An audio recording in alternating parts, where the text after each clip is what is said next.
Sa bahay, pinag-uusapan ni Capeta at Nobo ang tungkol sa pangangalap ng mga sponsor na susuporta sa kanila sa pinansyal para sa mga aktibidad sa karera.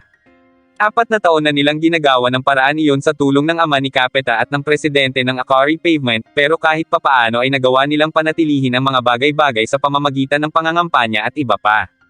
Iba ang nationals hanggang sa perang ginagastos nila sapagkat kakailanganin nilang lumayo ng circuit tulad ng Haruna at Sugo.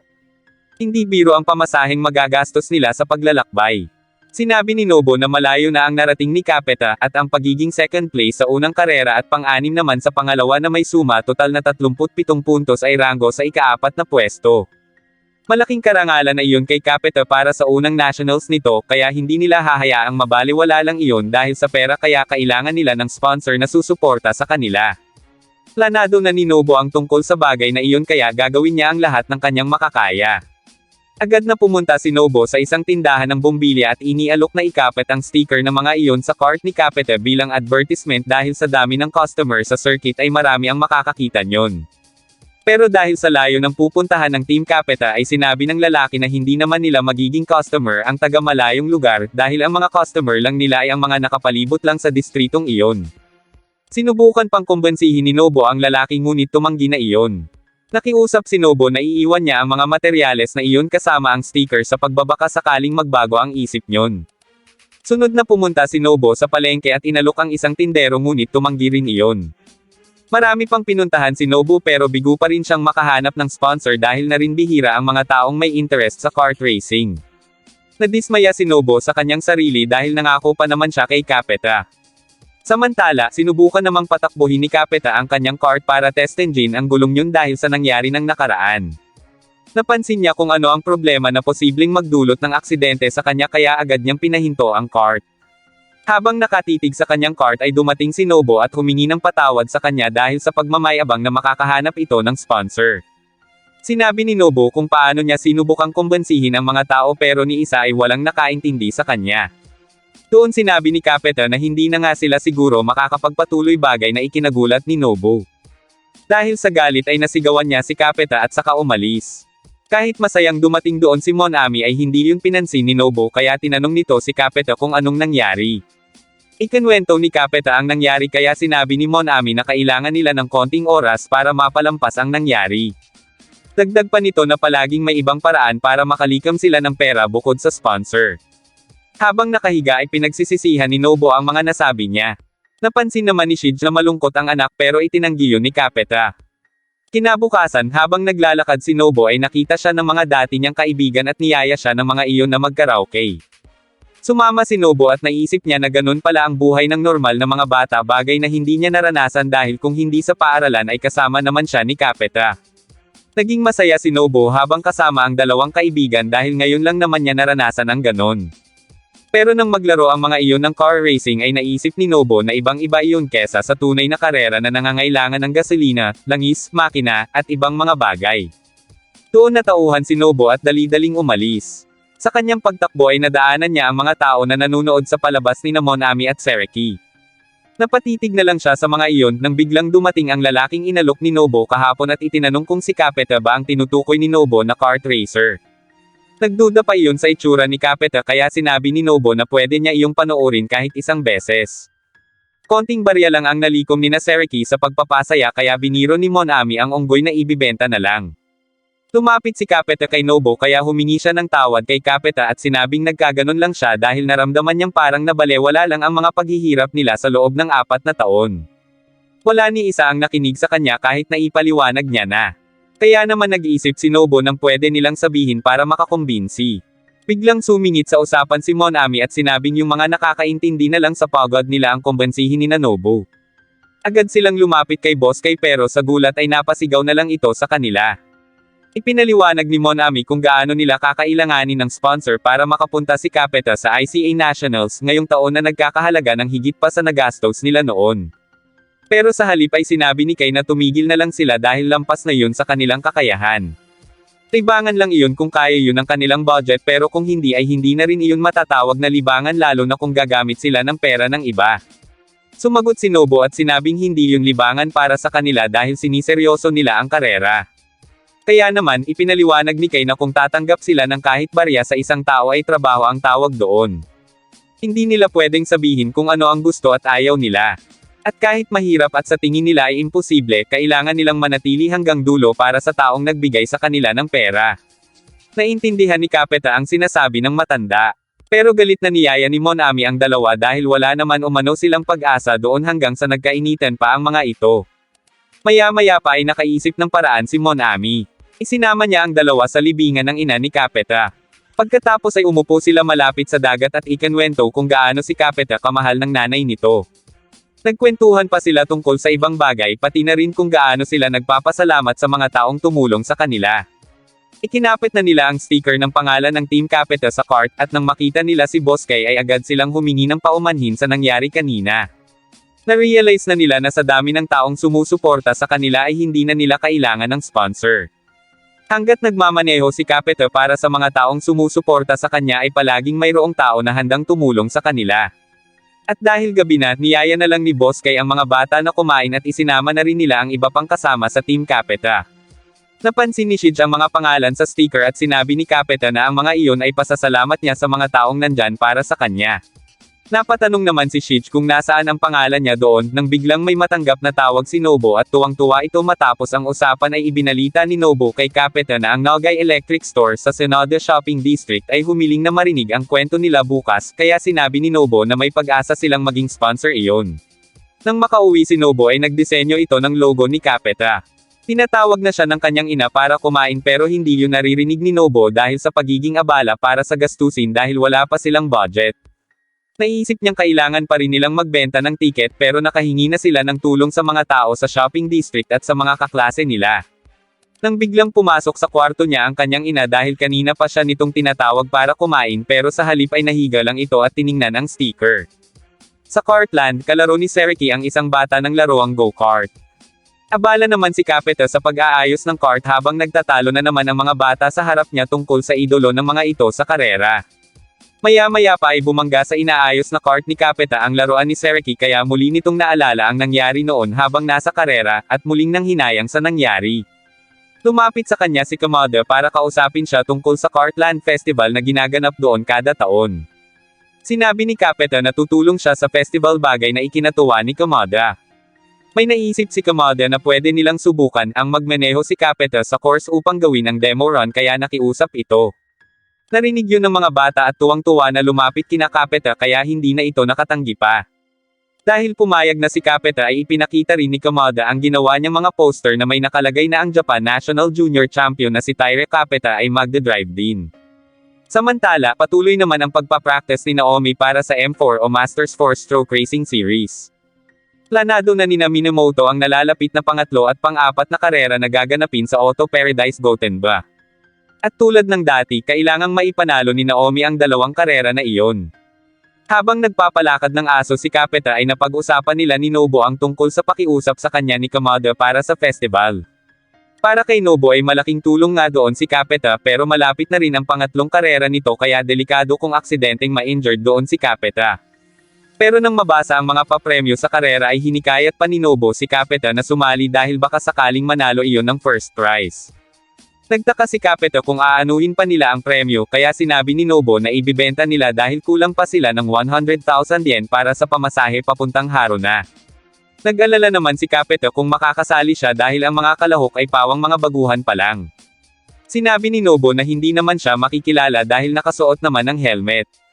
Ayaw namang mandaya ni Capeta pero ang pera ang iniisip ni Nobo hanggang sa naisip nitong sumali na rin silang dalawa ni Mon-ami. Hindi na alintana ni Nobo kung kaya niya iyon dahil lagi naman umano itong nanonood kay Capeta. Nang sumunod na araw ay ipinaalam ni Capeta kay Kamada ang balak na pagsali sa karera pero ayos lang iyon doon dahil naiintindihan ni Kamada na kailangan ni Capeta ng pera.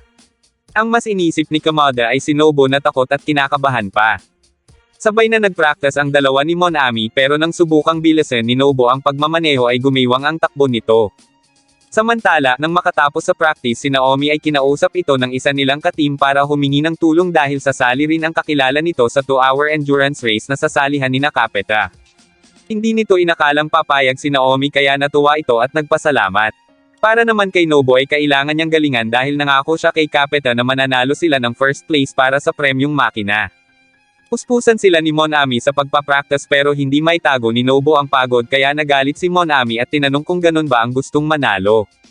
Nauwi sa pagtatalo ang dalawa pero sinabi ni Capeta na nag-improve naman ngayon si Nobu at sinabing naniniwala siya sa dalawa dahil ang mga iyon nga ang naging lakas niya noon. Na-touch si Nobu sa sinabi ni Capeta kaya naiyak ito at napayakap sa kaibigan. Nang sumunod na practice ay mas mabilis na si Nobu kesa kay Monami kaya ikinwento iyon ni Capeta sa kanyang ama habang kumakain sila. Kinumusta na rin ni Capeta ang ama dahil masyado iyong sob-sob sa trabaho pero tumawa lang iyon at sinabing matatag siya kaya ayos lang. Maya-maya pa ay bumusina na ang truck kaya nagmadali na si Shige para umalis. Hindi pa rin tumitigil sa pag-warm up si Nobu dahil iniisip niyang para kay Capeta ang ginagawa niya. Dumating na ang araw ng festival ngunit sa kasamaang palad ay nagkasakit si Nobu. Masaya ang mga taong dumalo pero habang nakatingin sina Nobu at Capeta sa nanalong si Monami ay napansin ni Capeta na hindi maganda ang pakiramdam ng kaibigan pero itinanggi iyon ni Nobu at sinabing ayos lang siya.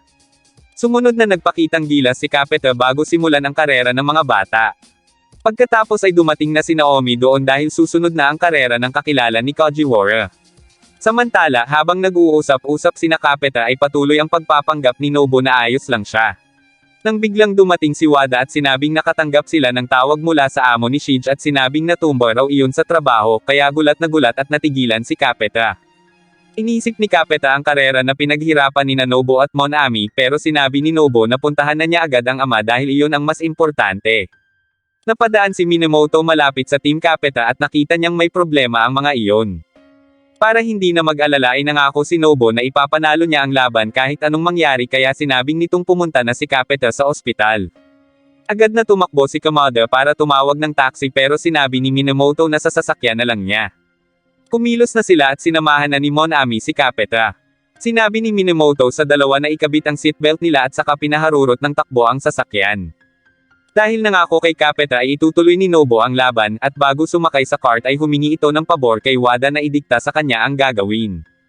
Nang may tulak at makasakay na siya sa cart ay huminto iyon kaya sinabi ni Wada na iyon ay dahil bumaba ang bilis nito nang tumalon si Nobu.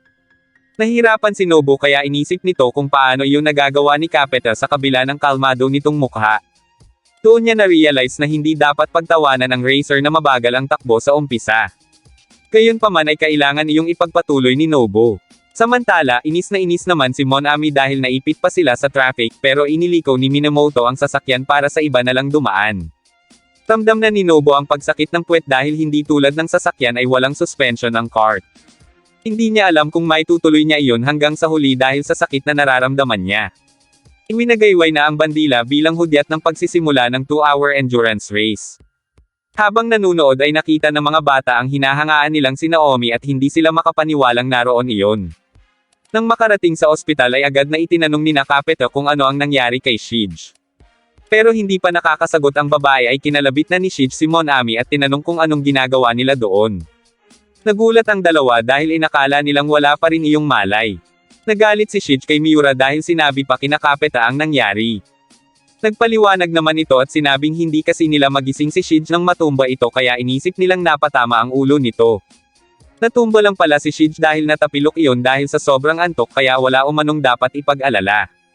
Nagulat si Shige nang lumapit din si Minamoto kaya humingi ito ng paumanhin dahil sa pag-aalala ng mga ito. Maya-maya ay napatingin si Monami sa orasan at sinabing late na sila dahil 1:40 na ng hapon. Gayunpaman ay sinabi ni Monami kay Capeta na kailangan nilang bumalik dahil hindi kakayaning manalo ni Nobu mag-isa, at hindi nila makukuha ang kailangan nilang premyo kung hindi lalaban si Capeta. Patuloy na lumalaban si Nobu kahit lumalabo na ang paningin niya. 45 minuto na ang lumipas mula nang magsimula ang karera, at ngayon ay bibigyan sila ng oras para makapagpalit ng driver at makapaggasolina. Nang bumaba si Nobu sa cart ay nawalan ito ng balanse pero binati ni Wada ang mahusay na ginawa nito. Hingal at hindi makaimik si Nobu kaya hinawakan ni Wada ang noo nito at laking gulat nito dahil sa taas ng temperatura ni Nobu pero sinabi ng bata na ayos lang siya. Kinuha ni Nobu ang gasolina pero sinabi ni Wada na hindi na nito kakayanin pang magmaneho.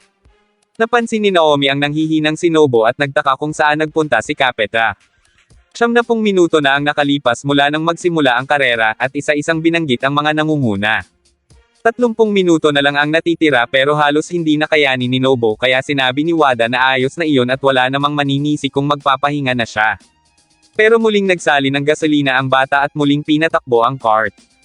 Hindi na alam ni Nobo kung anong oras na at kung anong lap na siya at kung pang ilan siya pero alam niyang hindi siya ang nangunguna kahit nangako siya kay Capeta. Dahil hirap na si Nobo ay sumemplang na ang cart niya. Naiyak na lang ito dahil hanggang doon lang ang nakaya niya. Naalala niya ang mga paghihirap noon ni Capeta at hindi iyon sumuko hanggang sa huli kaya lumakas ang loob ni Nobo at muling nagpatuloy. Habang nagmamaneho ay napansin niya ang senyas ni Capeta para halangan siya. Nang maka-exit ay kinumusta niya ang ama nito at nagpalit na sila.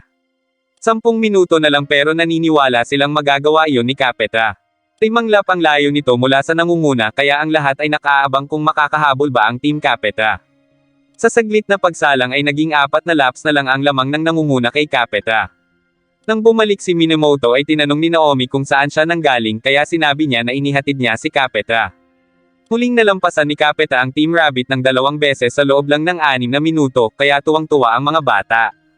3 laps pa ngunit meron na lang siyang 2 minuto. Patuloy lang ang suporta ng Team Capeta sa nalalapit na pagtatapos ng karera. Pero sa huli ay Team Rabbit pa rin ang nanalo, pangalawa ang Riverfront, at pangatlo ang Team Capeta. Masungit na sinabi ni Monami na mananalo sana sila kung nakapagmaneho lang sana siya, habang malungkot naman si Nobo dahil hindi nila napanalunan ang makina. Pero sinabi ni Capeta na ayos lang iyon dahil gusto niya rin naman ang manibela. Naiyak na lang si Nobo at napayakap sa kaibigan kaya sinabi ni Capeta na bawi na lang sila sa 1 taon. Pero dahil sa hirap ay sinabi ni Nobo na tama na at iyon na siguro ang una at huli na sumubok siya. Nagkulitan ang magkaibigan at napatanong si Monami kung magaling na ba si Nobo kaya nagtawanan ang mga tao nang sabihin nitong magaling na nga siguro siya. Nang sumunod na araw ay balik sa normal ang trabaho ni Capeta. Abala ang dalawa sa pagkukumpuni ng mga pangrentang cart kaya nagalit na sa mga ito si Monami dahil kanina pa itong nagyayakag na kumain. Maya-maya pa ay isang gawain na naman ang ipinag-utos ni Kamada kaya mas lalo pang nagalit si Monami hanggang sa nagtalo na silang tatlo. Nang biglang dumating si Okudero, ang tauhan ni Momotaro pero hindi na maalala ng tatlo ang pangalan yun kaya si Seriki ang nagsilbing palatandaan nito. Pumunta doon si Okudero para iparating kina Capeta ang imbitasyon ni Momotaro sa selebrasyon nito ng unang pagkapanalo sa kart racing. Binuksan ni Okudero ang pinto ng sasakyan para sumakay ang tatlo, ngunit tatanggi sana si Nobo nang biglang sabihin ni Monami na dadalo sila. Pero ang problema ay ang mga kasuotan nila. Doon inilabas ni Okudero ang mga damit sa likod ng sasakyan dahil alam niyang mangyayari ang ganon kaya naghanda na siya. Tuwang-tuwa ang dalawa pero pinagtawanan lang sila ng mga bata habang nabighani naman sila sa ganda ni Monami. Dahil gutom na ay itinulak na nito ang dalawa sa loob ng sasakyan at saka umalis. Maging ang mga bata ay kilala si Momotaro pero nagtaka ang mga iyon kung nanalo nga ba iyon sa karera. Para hindi mainip sa biyahe ay inalok ni Okudero ang tatlo na magbasa muna ng magazine. Maya-maya pa ay nakarating na sila at manghang-mangha ang tatlo sa laki ng lupain ng pamilya Tagawaju. Pumasok sila sa palasyo at bumungad sa kanila ang marangyang party. Dahil gutom na ay humingi ng maiinom si Monami pero inagawan siya ni Seriki ng cherry kaya nagalit ito. Nang biglang dumating na si Momotaro at ipinagmalaki nito na naging 8th placer siya sa isang district race. Pagkatapos ay ipinakilala ni Momotaro ang tatlo sa kanyang mga magulang na palaging hindi magkasundo. Sunod silang isinama ni Momotaro sa kanyang collection room. Napanganga ang tatlo sa kanilang nakita dahil puno ng iba't ibang hayop ang museum na iyon, dahil kada taon pala ay nireregaluhan si Momotaro ng kanyang mga magulang ng kung anong hayop ang para sa taon na iyon, maliban lang sa dragon. Sunod namang ipinakita ni Momotaro kay Capeta ang napakagandang sasakyan. Pero dahil sa haba ng paliwanag ni Momotaro ay inantok na si Seriki at inilabas ang kanyang saging. Nakita yun ni Monami at nagalit ito kaya naghabulan ang dalawa habang nagkukwento pa rin si Momotaro. Sa haba ng sinasabi nito ay nilayasan na siya ng dalawa at tumingin pa sa ibang sasakyan na naroon.